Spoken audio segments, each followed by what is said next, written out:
Okay, how to develop punching power.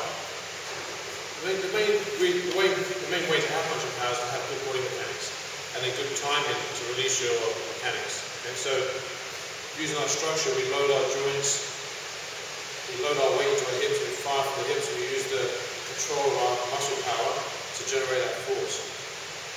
If you're going to punch just from your shoulders, you're going to punch with your arm extended, you're not going to be able to generate body power. So you need to be able to load your body weight. So you need to sink your hips, load your weight in your legs, and then fire up and press off the ground. So a good way to train that is to add a weight to your training, because the weight will be a good diagnostic tool to tell you if you're doing properly. So if I have a kettlebell,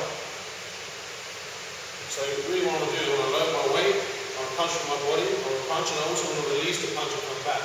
So if I have a weight in my hand, the weight needs to be loaded on my hips, but to fire from my legs, and once I strike it, to release the pressure. So the kettlebell is a good test to see whether we're doing that or not. Right? So what we do here is we do a swing to the side. You're going to catch the weight first of all on your hip and elbow. So once you catch that weight, you can tell whether you've got the weight loaded into your hip. And then you're going to fire from your legs and then release. So you get a swing, you call a lock and load. Lock and load, and then you issue the power. Which will be really catching your body weight, loading your weight, and then punching. Loading your weight, and throwing your spring punch. So here, catch it, and release.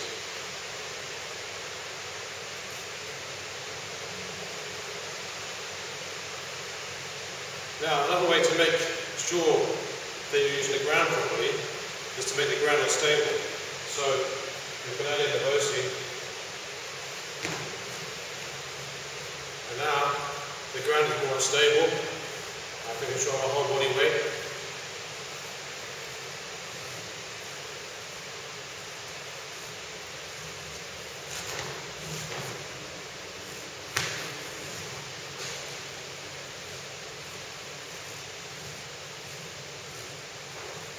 So that's a very good test of your punching power, to develop your punching power.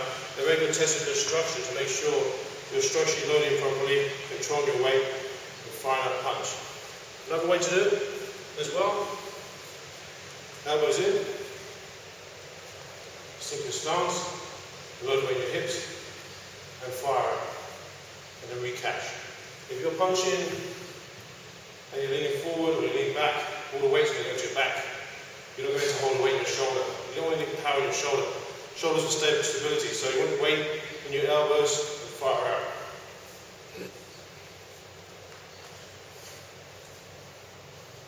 And again, you can test it.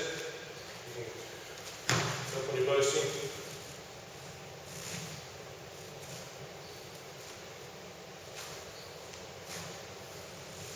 Or back to your swing.